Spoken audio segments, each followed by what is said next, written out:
ঢলের পানিতে প্লাবিত নেত্রকোনার নিম্নাঞ্চল। শেরপুরের ঝিনাইগাতি নালিতা বাড়িতেও ভোগান্তি। তিস্তার পানিতে তলিয়ে আছে রংপুরের নিচু এলাকা। বন্যা হয় এইভাবে আমাদের অনেক ক্ষতি হয়। সরকারের নিকট আকুল আবেদন জানাচ্ছি, আমাদের দ্রুত সময়ের মধ্যে এই মহারশী নদী খনন এবং নদীর স্থায়ী টেকসই একটি বেড়িবাঁধ নির্মাণের জন্য দাবি জানাচ্ছি। মাগুরা চুয়াডাঙ্গায় শিশু ধর্ষণ ও হত্যা মামলার রায়ে দুজনের মৃত্যুদণ্ড। চট্টগ্রামে তৃতীয় শ্রেণীর শিক্ষার্থী আয়নী খুনের ঘটনায় আসামির ফাঁসির আদেশ। আসামি আবুল হোসেন এলাইস ফটিকের সর্বোচ্চ শাস্তি মৃত্যুদণ্ড এবং 2 লক্ষ টাকা জরিমানার আদেশ দিয়েছেন। জুলাই আন্দোলনের 2 বছরেও রংপুরের মামলাগুলোর নেই দৃশ্যমান অগ্রগতি। হতাশায় দিন কাটছে স্বজন হারানো পরিবারগুলোর। তারেক রহমানের কাছে একটাই চাওয়া যে উনি যেন আমাদেরকে জাতীয় সনদপত্রটা দেয়। কাঙ্ক্ষিত বিচার নাই, বিচারের কোনো তৎপর নাই। আমি বিচার পাবো কিনা জানি না। দীর্ঘদিন ধরে বন্ধ নওগাঁর হাসাইগাড়ি ইউনিয়ন স্বাস্থ্য কেন্দ্র। সংশ্লিষ্টদের বিরুদ্ধে গাফিলতির অভিযোগ। তথ্য চাইতে গেলে সাংবাদিকের সাথে উপপরিচালকের অশোভন আচরণ।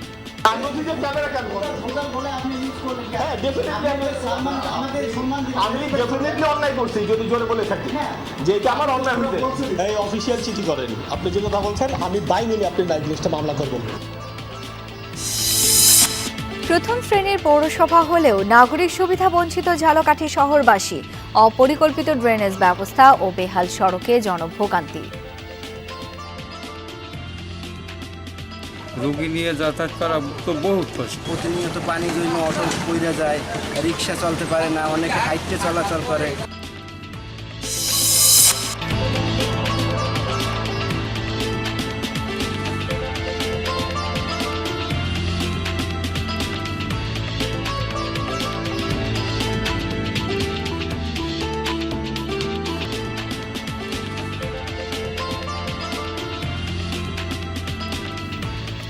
আমন্ত্রণ বিরতিহীন সংবাদ সারা দেশে। আপনাদের সাথে আছি আমি শাওন দত্ত।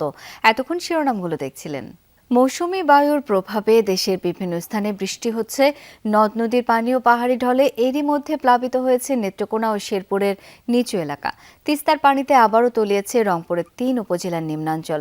পূর্বাভাস ও সতর্কীকরণ কেন্দ্র জানিয়েছে, ভারী বৃষ্টি ও উজানের ঢলে আগামী 24 থেকে 48 ঘণ্টায় রংপুর, সিলেট ও ময়মনসিংহ বিভাগের কোথাও কোথাও নদী সংলগ্ন নিম্নাঞ্চলে স্বল্পমেয়াদী বন্যা দেখা দিতে পারে। এছাড়া যেসব এলাকা এরই মধ্যে প্লাবিত হয়েছে সেখানকার পরিস্থিতির আরও অবনতি হতে পারে।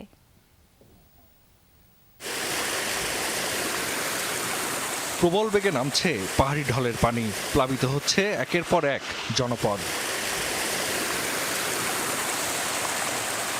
ঢলের পানিতে তলিয়েছে নেত্রকোনার কলমাকান্দা উপজেলার খারনই ও নাজিরপুর ইউনিয়নের বেশ কয়েকটি গ্রাম। রাস্তাঘাট তলিয়ে যাওয়ায় ও বাড়িঘরে পানি ঢোকায় ভোগান্তিতে বাসিন্দারা। উজানের ঢলে বেড়েছে উবদাখালী নদীর পানিও। বিভিন্ন স্থানে ভাঙছে নদ নদীর পার।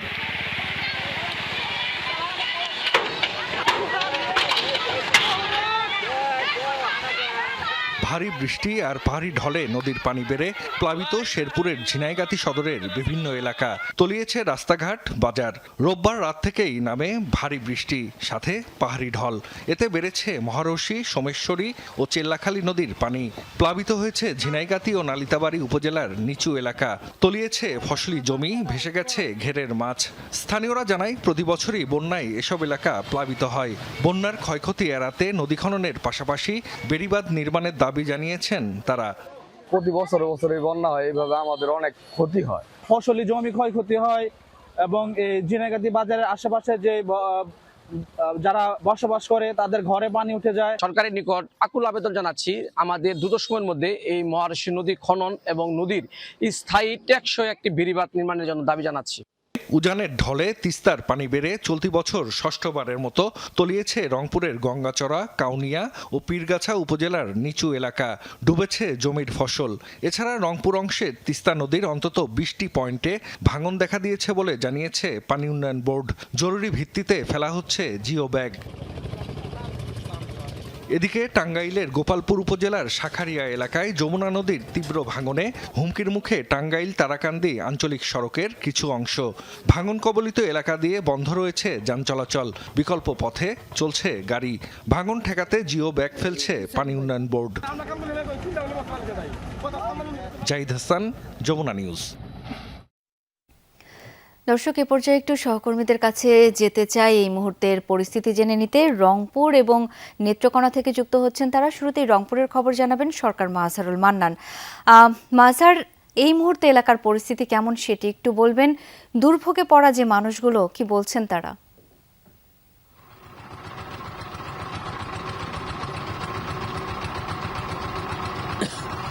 শাওন, যে কথাটি বলতে চাই, আপনি জানেন যে এ নিয়ে কিন্তু তিস্তা অববাহিকায় 6 বারের মতো পানি উঠানামা করলো। অর্থাৎ আজ এই মুহূর্তে পানি উন্নয়ন বোর্ড আমাদেরকে যেটি জানিয়েছে যে তিস্তা যে ডালিয়া ব্যারেজ পয়েন্ট আছে সেই ব্যারেজ পয়েন্টে মাত্র 5 সেন্টিমিটার নিচ দিয়ে প্রবাহিত হচ্ছে এবং এটা উজানি ঢল এবং যে বৃষ্টিপাত হয়েছে সেই বৃষ্টিপাতের কারণে এবং 66.36 মিলিমিটার বৃষ্টিপাতও রেকর্ড হয়েছে আজকে এই অঞ্চলে। যার পরিস্থিতিটি যেটি হয়েছে যে লালমনিরহাটের একেবারে তিস্তা ব্যারেজ পয়েন্ট থেকে হাতিবান্ধা, কালীগঞ্জ, আদিতমারি, লালমনিরহাট সদর, রংপুরের পীরগাছা, কাউনিয়া, গঙ্গাচড়া, কুড়িগ্রামের রাজারহাট, চিলমারি, উলিপুর এবং গাইবান্ধার সুন্দরগঞ্জ এবং নীলফামারীর যে ডিমলা এবং জলঢাকা যে উপজেলা আছে সেই জলঢাকা উপজেলার যে তিস্তা অববাহিকার যে চরাঞ্চল এবং নিম্নাঞ্চল আছে সেই নিম্নাঞ্চলের বেশ কিছু জায়গায় বেশ কিছু বাসা বাড়িতে এর মধ্যে পানি ঢুকে গেছে। সব থেকে বড় যে বিষয়টি হয়েছে, প্রবল ভাঙন ধরেছে। আমরা যতটুকু জেনেছি, আমরা নদীর মাঝখানে আছি। আমরা যে জায়গার তথ্য পেয়েছি সেটি হচ্ছে যে নোহালী ইউনিয়ন, যে গঙ্গাচড়া উপজেলার নোহালী ইউনিয়নের যে চর নোহালী কাচারিপাড়া এলাকাটি আছে সেই এলাকাতে এরই মধ্যে প্রায় 5টি বাড়িঘর ডুবে গেছে এবং 1,500 মিটার স্বেচ্ছাশ্রমে নির্মিত একটি গ্রোয়েন বাঁধ ছিল, সেই গ্রোয়েন বাঁধটিও সেখানে তিস্তার গর্ভে ধসে গেছে। এছাড়াও সেখানে বেশ কিছু পুকুর ছিল, সেই পুকুরের মাছগুলো তিস্তায় তলিয়ে গেছে। আপনি দেখবেন এখন তিস্তার কিন্তু উত্তাল তিস্তা এখন, অর্থাৎ বিস্তীর্ণ হয়ে গেছে। নাব্যতা না থাকার কারণে কিন্তু তিস্তা কোথাও 500 মিটার, কোথাও কিন্তু একেবারে 5 কিলোমিটার পর্যন্ত ব্যাপৃত হয়ে গেছে। এবং পানি উন্নয়ন বোর্ড যেটি বলছে যে রংপুর অংশে অন্তত 20টা পয়েন্টে তারা ভাঙন ধরেছে এবং তারা জিও ব্যাগ দিয়ে সেগুলো রক্ষা করবার চেষ্টা করছেন। তবে সাধারণ মানুষ যেটি বলছেন যে তিস্তার শাসন, অর্থাৎ তিস্তা মহাপরিকল্পনা বাস্তবায়ন না হওয়া পর্যন্ত এই যে উদ্বাস্তু জীবনের গল্প, এই যে অসুবিধাগুলো, এগুলো থেকেই যাবে এবং জরুরি ভিত্তিতে এখানে তিস্তা মহাপরিকল্পনা বাস্তবায়নের দাবির পাশাপাশি যেসব এলাকায় ভাঙন ধরেছে সেসব এলাকায় পানি উন্নয়ন বোর্ড ভাঙন রোধ করবার জন্য তারা দাবি করেছেন। শাওন, মাস্টার, অনেক ধন্যবাদ আপনাকে। দর্শক, এই মুহূর্তে একটু নেত্রকোনার খবর জেনে নেব। পাহাড়ি ঢল এবং প্লাবন পরিস্থিতি সম্পর্কে আমাদেরকে জানাবেন কামাল হোসাইন। কামাল, এই মুহূর্তের আবহাওয়া পরিস্থিতি সম্পর্কে জানতে চাই, কোন কোন এলাকা প্লাবিত হলো, সেখানকার মানুষের নিশ্চয়ই অনেক ভোগান্তি হচ্ছে, সেই ভোগান্তির চিত্র জানতে চাই।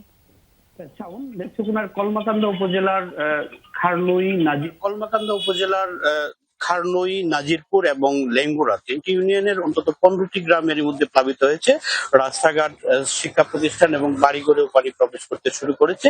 এই অঞ্চলের যে পানির অবস্থাটা আপনাকে যদি বলে রাখি, পার্শ্ববর্তী ভারতের মেঘালয় রাজ্য থেকে যদি বেশি বৃষ্টিপাত হয় সেক্ষেত্রে মুহূর্তেই পানি চলে আসে নেত্রকোনা এবং নেত্রকোনার এই অঞ্চলের নদ নদীগুলো ভরাট হয়ে যাওয়ার কারণে পানি কিন্তু একদম বাড়ি করে চলে আসে এবং কয়েক ঘন্টা পরে পানি যদিও কমে যায়, কিন্তু যে স্রোতে পানিটা নামে সেই স্রোতের কারণে বাড়িঘর, গাছপালা এবং রাস্তাঘাটের ব্যাপক ক্ষতি হয়ে যায়। এটি এই কয়েক বছর ধরে এই অঞ্চলের চিত্র।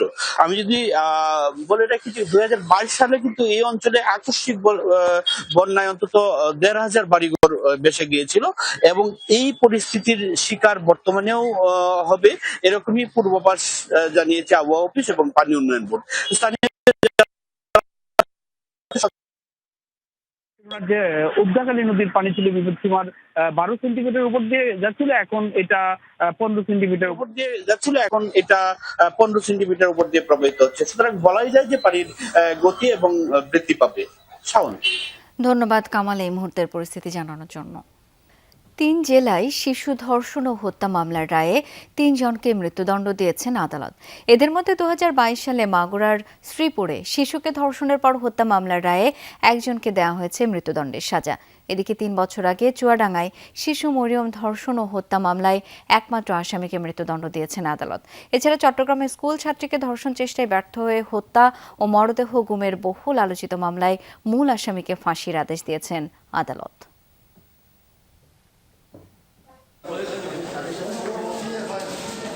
2022 সালের 16 মার্চ মাগুরা শ্রীপুরে এক শিশুকে ধর্ষণের পর হত্যা করা হয়। তোলপাড় শুরু হয় জেলা জুড়ে। ঘটনার প্রায় 4.5 বছর পর রায় ঘোষণা হলো আলোচিত মামলাটির।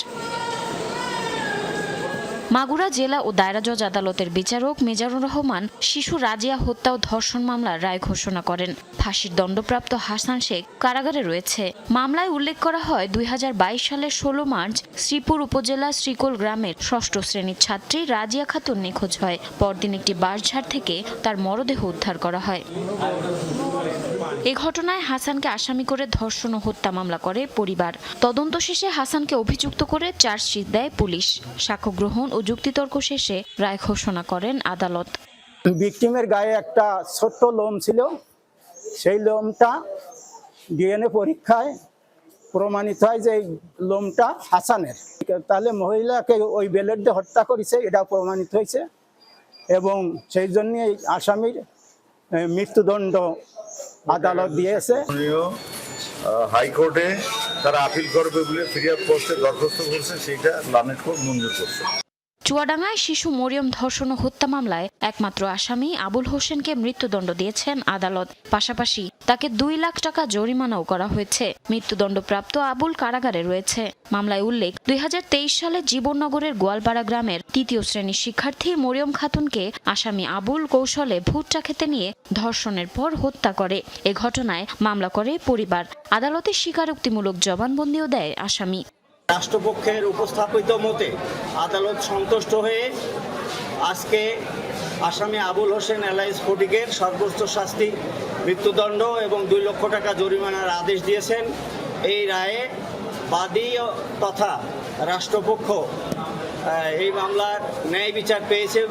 চট্টগ্রামের পাহাড়তলীতে স্কুল ছাত্রী ধর্ষণ চেষ্টায় ব্যর্থ হয়ে হত্যা ও মরদেহ গুমের বহুল আলোচিত মামলায় একমাত্র আসামিকে মৃত্যুদণ্ড দিয়েছেন আদালত। মামলায় উল্লেখ করা হয় 2023 সালের 21 মার্চ বিড়াল ছানা দেওয়ার কথা বলে প্রতিবেশী রুবেল 10 বছর বয়সী আবিদা সুলতান আয়নিকে একটি বাসায় ডেকে নেয়। সেখানে ধর্ষণ চেষ্টায় ব্যর্থ হয়ে শ্বাসরোধে হত্যা করে আবিদাকে। পরে মরদেহ একটি ডোবায় ফেলে দেয়। সিসিটিভি ফুটেজ, ডিএনএ রিপোর্ট ও 24 জনের সাক্ষ্যে অভিযোগ প্রমাণিত হওয়ায় আসামিকে মৃত্যুদণ্ড দেন বিচারক। 24 জন সাক্ষীর সাক্ষ্য গ্রহণ হয়েছে এবং সর্বশেষে এটা পরিপূর্ণরূপে প্রমাণ হয়েছে যে একমাত্র আসামি রুবেল এই ঘটনার জন্য দায়ী। তিনি ধর্ষণের চেষ্টা করেছেন এবং লাশ হত্যা করে গুম করেছেন। রায় সন্তুষ্টি জানিয়েছেন ভুক্তভোগীর পরিবার, তবে দাবি দ্রুত রায় কার্যকরের। জারিন অর্নি, যমুনা নিউজ। 24-এর আন্দোলনের পর কেটে গেছে 2 বছর। দীর্ঘ সময় অতিবাহিত হলেও এখনো অগ্রগতি নেই স্বজনদের করা মামলাগুলোর। দাবি প্রথম থেকে সরকার সহ বিভিন্ন পক্ষ থেকে পরিবারগুলোর খোঁজ নেওয়া হলেও এখন কারো নজর নেই। সন্তানদের নিয়ে হতাশা আর অনিশ্চিত ভবিষ্যতের শঙ্কায় পরিবারগুলো। বিচার নিশ্চিতের পাশাপাশি কর্মসংস্থান ও আর্থিক নিরাপত্তার দাবি তাদের। কাঙ্ক্ষিত বিচার নাই, বিচারের কোনো তাৎপর্য নাই। বিচার পাবো কিনা জানি না। মায়ের কাছে সন্তানের শূন্যতা কখনোই পূরণ হবার নয়। এই মায়ের চোখের জলের কোনো জবাব নেই কারো কাছেই। 24-এর আন্দোলনে 19 জুলাই রংপুরে পুলিশের গুলিতে শহীদ হন Bangladesh institute of glass and সিরামিকের শিক্ষার্থী আব্দুল্লাহ আল তাহির। জুলাই বিপ্লব ফেসিবাদের পতন ঘটালেও ছেলে হারানোর বেদনা রয়েই গেছে। ওই দিন আন্দোলনে যোগ দিয়ে গুলিতে মারা যান কলা ব্যবসায়ী জুমাপাড়ার মেরাজুল ইসলাম, বৌরানী জুয়েলার্সের ম্যানেজার গণেশপুরের মুসলিম উদ্দিন মিলন ও শালবন মিস্ত্রিপাড়ার সবজি ব্যবসায়ী সাজ্জাদ হোসেন। এ ঘটনার পর সেদিন হতাহতদের পরিবারের আহাজারিতে ভারী হয়ে উঠেছিল রংপুর মেডিকেল কলেজ হাসপাতাল ক্যাম্পাস।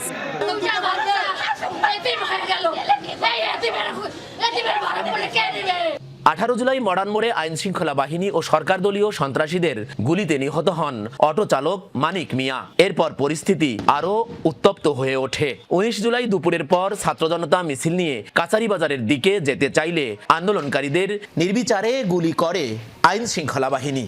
শহীদদের প্রতি একটা সফট কর্নার রেখে দেন, আপনারা ছাড়া কেউ নেই। আমরা কার কাছে বলবো?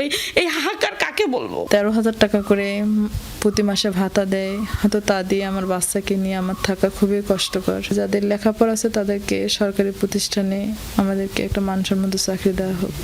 5 আগস্টের পর একে একে মামলা করেন শহীদদের স্বজনরা। পরবর্তীতে আদালতের নির্দেশে বিভিন্ন এলাকার কবরস্থান থেকে মরদেহগুলো উত্তোলন করা হয়। স্বজনদের দাবি, এরপর আর কোনো অগ্রগতি নেই মামলার। বাসস্থান করে দিবে, আমাদের সারা জীবন জন্য চলতে পারি সেভাবে যেন সরকার একটা ব্যবস্থা করে আমাদের দেয়। প্রধানমন্ত্রী তারেক রহমানের কাছে একটাই চাওয়া যে উনি যেন আমাদেরকে জাতীয় সনদপত্রটা দেয়, আমাদের বাচ্চারা যেন রাষ্ট্রীয় স্বীকৃতি পায়। এসব হত্যা মামলা দেখভাল করছে সিআইডি। তদন্ত কার্যক্রম শেষ, অনুমতি পেলে 1 মাসের মধ্যেই চার্জশিট দেয়া হবে বলছে সংস্থাটি। জেলা প্রশাসক জানালেন, প্রতিনিয়ত খোঁজ নেওয়া হচ্ছে শহীদ পরিবারের। যাদের সংশ্লিষ্টতা পাওয়া গেছে তাদেরকে চার্জশিটভুক্ত করার জন্য সরকারের পূর্ব অনুমোদন দরকার হয়।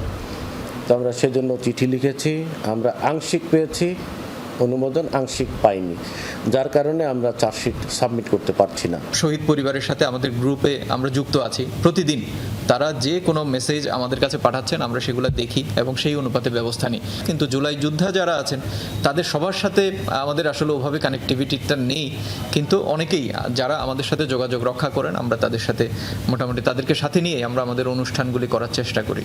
সব জটিলতা কাটিয়ে দ্রুত মামলাগুলোর বিচার শুরু হবে এমন প্রত্যাশা করছেন জুলাই শহীদদের স্বজনরা। সরকার, মাঝারুল মান্নান, যমুনা নিউজ, রংপুর। নওগাঁর হাসাইগাড়ি ইউনিয়ন স্বাস্থ্য ও পরিবার কল্যাণ কেন্দ্রটি দীর্ঘদিন ধরে বন্ধ। স্থানীয়দের অভিযোগ, কর্মকর্তার অনীহা, স্বেচ্ছাচারিতা ও গাফিলতিতে সেবা থেকে বঞ্চিত বিশাল জনগোষ্ঠী। বিষয়টি নিয়ে তথ্য চাইতে গেলে সাংবাদিকদের সাথে অশোভন আচরণ করেন জেলা পরিবার পরিকল্পনা বিভাগের উপপরিচালক। এমনকি মামলা করারও হুমকি দেন তিনি। প্রথম দেখায় বোঝার উপায় নেই এই সেবা কেন্দ্রটি বন্ধ। অবকাঠামো সবই আছে, সচল রয়েছে বিদ্যুৎ সংযোগও, অথচ ভেতরে পড়ে থেকে নষ্ট হচ্ছে চেয়ার টেবিল ও অন্যান্য আসবাবপত্র। খাল বিল অঞ্চল হওয়ায় এমনিতেই সুবিধা বঞ্চিত হাসাইগাড়ি অঞ্চলের মানুষ। এর মধ্যেই কর্মকর্তারা লোকবল সরিয়ে নেয় স্বাস্থ্য ও পরিবার কল্যাণ কেন্দ্রটি তালাবদ্ধ হয়ে পড়ে। বন্ধ রয়েছে সেবাদান। সমস্যা হয় না, যেমন সেদিন আমি স্ট্রোক করে মরে যাওয়া লাগছিল। এখানে যদি হসপিটাল থাকতো তাহলে চিকিৎসা হতো। একটা রুগী হয়ে গেল, আমাদের নিয়ে সদর চলে যাওয়া লাগছে, না হলে ওই জুগুলাড়ি যাওয়া লাগছে। 2.5-3 বছর হয়ে গেছে, বন্ধ হয়ে গেছে, এই ওষুধগুলো দেয় না। স্বল্প লাগে কিছু হলে নওগালিয়া ধরে যাওয়া লাগে, না হলে আশেপাশের দোকানের থেকে কিনা লাগে। মা ও শিশুর স্বাস্থ্য, জন্ম নিয়ন্ত্রণ পদ্ধতির সেবা, টিকা গ্রহণ ও পরিবার পরিকল্পনার পরামর্শ থেকে বঞ্চিত 16টি গ্রামের মানুষ। প্রাথমিক স্বাস্থ্য সেবা নিতেও তাদেরকে যেতে হচ্ছে 25 থেকে 30 কিলোমিটার দূরে, অথচ এই কষ্ট কমাতে এগিয়ে আসছেন না কেউই। আসে ঘুরে চলে যায়, দল দলে আসে ঘুরে যায়, ডাক্তার আসে না, ওষুধ পায় না। ওষুধ পায় না, চলে যায়, ডাক্তার নাই, কবরাত নাই, আয়া নাই, কেউ নাই, পিয়ন নাই, কিছু নাই। গর্ভবতী মাকে নিয়ে যাও মানে খুব বিপদ, রাস্তা দূরে, কোনো চিকিৎসা হয় না এখানে। উপর কর্মকর্তার অবহেলা, গাফিলতি এবং এমপি সাহেবেরও গাফিলতি আছে। সেবা কেন্দ্রটির পাশেই রয়েছে কর্মীদের আবাসন ব্যবস্থা, তবুও কেন লোকবল নেই, কেন সেবাদান বন্ধ, জানতে জেলা পরিবার পরিকল্পনা কর্মকর্তার কার্যালয়ে টিম যমুনা।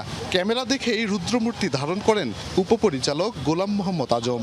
অশোভন আচরণ করেন তিনি, মামলা করারও হুমকি দেন।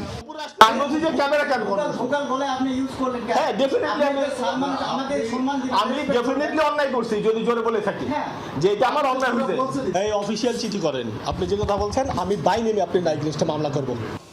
তথ্য বলছে শুধু সদর উপজেলাতেই নয়, কর্মকর্তাদের স্বেচ্ছাচারিতা, অনীহা ও গাফিলতিতে পরিবার পরিকল্পনা বিভাগের সেবা কার্যক্রম দারুণভাবে ব্যাহত হচ্ছে জেলা জুড়ে। এমন অবস্থা ঠেকাতে দ্রুত ব্যবস্থা নেওয়ার দাবি ভুক্তভোগীদের। শফিক ছোটন, যমুনা নিউজ, নওগাঁ। ফরিদপুর শহরের একটি প্রাইভেট ক্লিনিকে অ্যাপেন্ডিসাইটিসের অস্ত্রোপচারের পর এক কলেজ ছাত্রীর মৃত্যুকে ঘিরে চাঞ্চল্যের সৃষ্টি হয়েছে। স্বজনদের অভিযোগ, ভুল অপারেশন ও চিকিৎসকের অবহেলায় মারা গেছে আয়েশা আরফিন।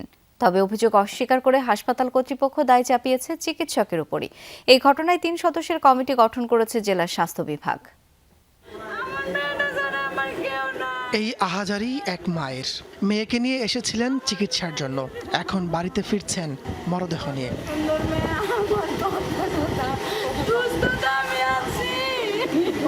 বৃহস্পতিবার রাত 9টার দিকে কলেজ শিক্ষার্থী আয়েশা আফরিনের তীব্র পেট ব্যথা হলে নিয়ে আসা হয় ফরিদপুর শহরের আলজারা স্পেশালাইজড হাসপাতালে। সেখানে সার্জারি বিশেষজ্ঞ ডাক্তার আতিকুল আহসানকে দেখান তারা। পরে চিকিৎসক তাদের জানান জরুরি অ্যাপেন্ডিসাইটিসের অপারেশন করাতে হবে। চিকিৎসকের কথা মতো ক্লিনিকে ভর্তি করা হয় আয়েশাকে। রাত 10:30টার দিকে নেওয়া হয় অপারেশন থিয়েটারে। পরিবারের দাবি, অপারেশনের পরপরই আয়েশার অবস্থা দ্রুত অবনতি ঘটতে থাকে। পরে রাত 3টার দিকে তাকে শহরের অন্য একটি হাসপাতালের আইসিইউতে স্থানান্তর করা হয়। সেখানে চিকিৎসাধীন অবস্থায় শুক্রবার সকালে মৃত্যু হয় তার। স্বজনদের অভিযোগ, ভুল চিকিৎসা ও অবহেলায় মারা গেছে আয়েশা। নামে সে কি করছে, প্রথমে পূজা করে পরে নারী কেটে ফেলছে, পরে আবার ওপেন পুরা বুকটা ফেরে একটা ফেরে তারপরে নারী কেটে পরে অপারেশন সাকসেস করতে পারে নাই। আমাদের ডক্টরের সাথে কথা হয়েছিল মানে কি যে অ্যাপেন্ডিসাইটিস অপারেশন করবে, এটা সিগনেচার নেওয়া হয়েছে আর কি আমাদের কাছ থেকে, কিন্তু পরে সেই এই অ্যাপেন্ডিসাইটিস পাই নাই, পরে অন্য অপারেশন করছে, সেই অনুমতি সেটার ব্যাপারে আমাদের কাছ থেকে কোনো অনুমতি নেয় না। এই বিষয়ে চেষ্টা করেও অভিযুক্ত চিকিৎসকের সঙ্গে যোগাযোগ করা সম্ভব হয়নি। হাসপাতাল কর্তৃপক্ষ দায় চাপাচ্ছে চিকিৎসকের উপর। তাদের দাবি, সার্জারির সবকিছুরই সিদ্ধান্ত নেন চিকিৎসক। একটা ডাক্তার যদি সিদ্ধান্ত নেয় যে রোগীর আপনার হলো অ্যাপেন্ডিক্স বাস্ট হয়ে গেছে বা আপনার হলো পার অপারেশন নারী ছিদ্র হয়ে গেছে, সেক্ষেত্রে তাকে ওপেন করে আপনার হলো নারী করতে হবে। এই ব্যাপারে তো আসলে আমাদের হসপিটাল কর্তৃপক্ষ তো দায়ী থাকার কথা না। এই ঘটনায় 3 সদস্যের তদন্ত কমিটি গঠন করেছে স্বাস্থ্য বিভাগ।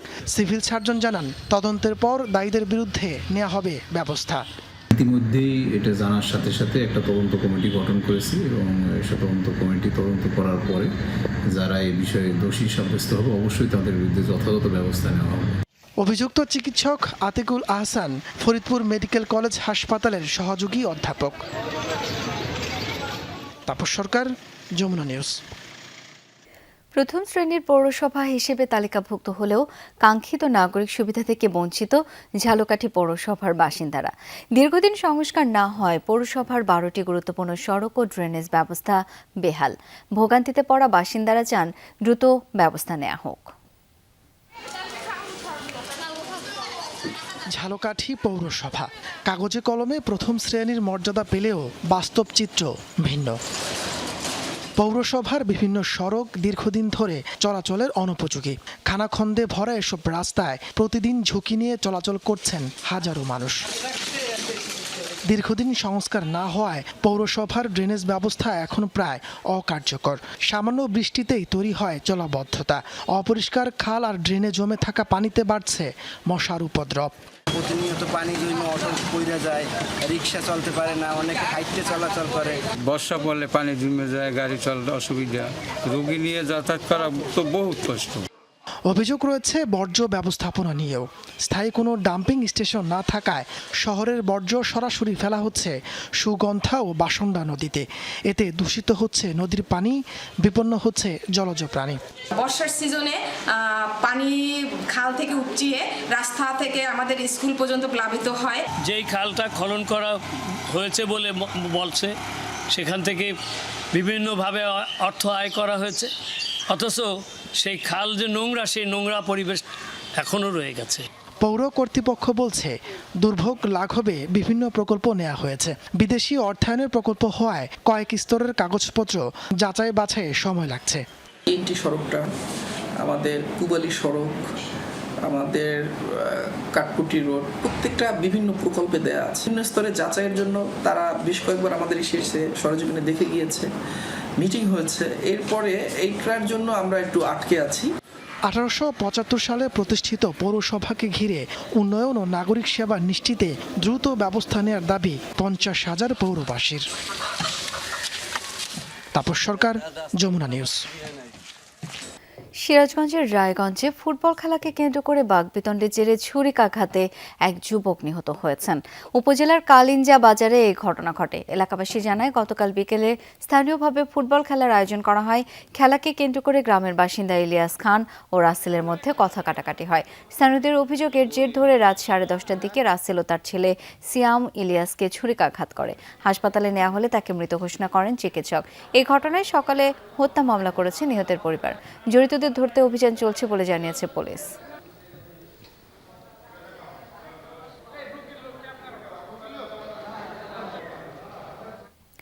স্পেন ও আর্জেন্টিনার ফাইনালের মধ্য দিয়ে পর্দা নামল ফুটবল বিশ্বকাপের।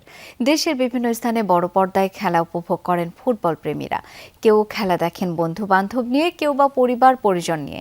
খেলা শেষে পরাজয়ের হতাশা নিয়ে বাড়ি ফিরেছেন আর্জেন্টাইন সমর্থকরা। প্রিয় দলের জয়ে এই উচ্ছ্বাস। ফাইনালের শেষ বাঁশি বেজে ওঠার সাথে সাথে উল্লাসে মাতেন স্পেনের সমর্থকরা।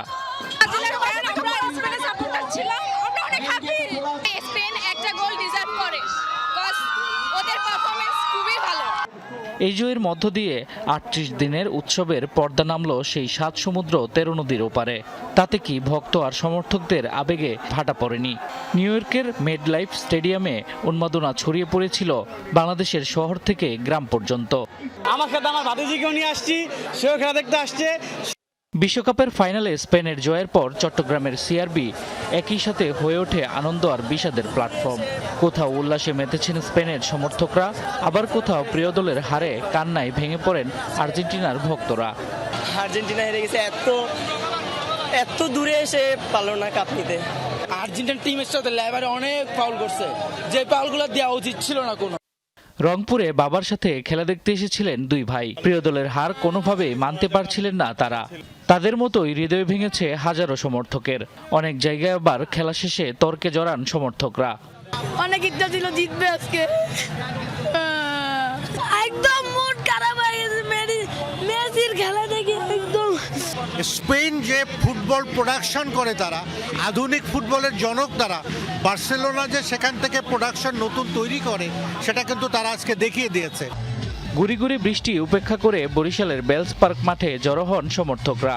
গায়ে প্রিয় দলের জার্সি, হাতে পতাকা, বাঁশি নিয়ে হাজির হন নারী শিশু থেকে শুরু করে সব বয়সের মানুষ। খেলা চলাকালীন সময়ে সমর্থকদের মধ্যে মারামারি হয়েছে কয়েক দফা। আবার আর্জেন্টিনা হেরে যাওয়ায় দুধ দিয়ে গোসল করে দল ত্যাগ করেছেন কয়েকজন সমর্থক। ফুল 120 মিনিট আমরা খেলছি, ওরা কি লাস্টের 5 মিনিট খেলে কাউ কিছু করতে পারে নাই। জোরের 10 দিন, স্পেনের 1 দিন তো ভরে দিয়েছে আজকে। এবার জয় নিয়ে বাড়ি ফেললাম, এটা অনেক কিছু ভাইয়া। খুলনার শিববাড়ি মোড়, জাতিসংঘ শিশু পার্ক সহ যেখানে যেখানে বড় পর্দায় খেলা দেখানো হয়েছে, সেখানেই ছিল সমর্থকদের উপচে পড়া ভিড়। খেলার নির্ধারিত সময়ে 90 মিনিটে গোল না হওয়ায় হতাশ হয় আর্জেন্টিনার সমর্থকরা। পরবর্তী অতিরিক্ত সময়ে স্পেনের একটি গোলের মধ্য দিয়ে হৃদয় ভাঙে আর্জেন্টিনার ভক্তদের। এবছর আমাদের মেসিদের শেষ বিশ্বকাপ, আমাদের মেসি আর কোনোদিন মাঠে নামবে না, আমরা আর মেসিকে মাঠে দেখতে পাবো না। আর্জেন্টিনা স্পেন ফাইনাল ম্যাচের মহরণকে ঘিরে রাজশাহী বিশ্ববিদ্যালয় ছিল উৎসবের আমেজে। বহুল প্রতীক্ষিত ফাইনাল ম্যাচ উপভোগ করতে 15,000 শিক্ষার্থীদের জন্য ক্যাম্পাসের 3টি জায়গায় আয়োজন করা হয় জায়ান্ট স্ক্রিনে খেলা দেখার। আর্জেন্টিনার কাছে এই ধরনের ম্যাচ এক্সপেক্টেড না অ্যাজ ইউজুয়াল, তারপরও মেসির প্রতি খারাপ লাগা থাকবে। অনেক ভালো লাগছে, আমরা অনেক সুশৃঙ্খলভাবে এনজয় করতে পেরেছি। কোনো পেনাল্টি শুটআউটে জিতা না, এটা আজকে স্পেন দেখাইছে যে আসলে ফাইনাল ম্যাচ কিভাবে খেলতে হয়। এছাড়া ময়মনসিংহ, যশোর, বগুড়া, কুষ্টিয়া, ফেনী, মুন্সিগঞ্জ, রাজবাড়ী, সাতক্ষীরা, পঞ্চগড়, ভোলা সহ দেশের বিভিন্ন স্থানে বড় পর্দায় খেলা উপভোগ করেন দর্শকরা। শামস তাবরিজ উচ্ছ্বাস, যমুনা নিউজ।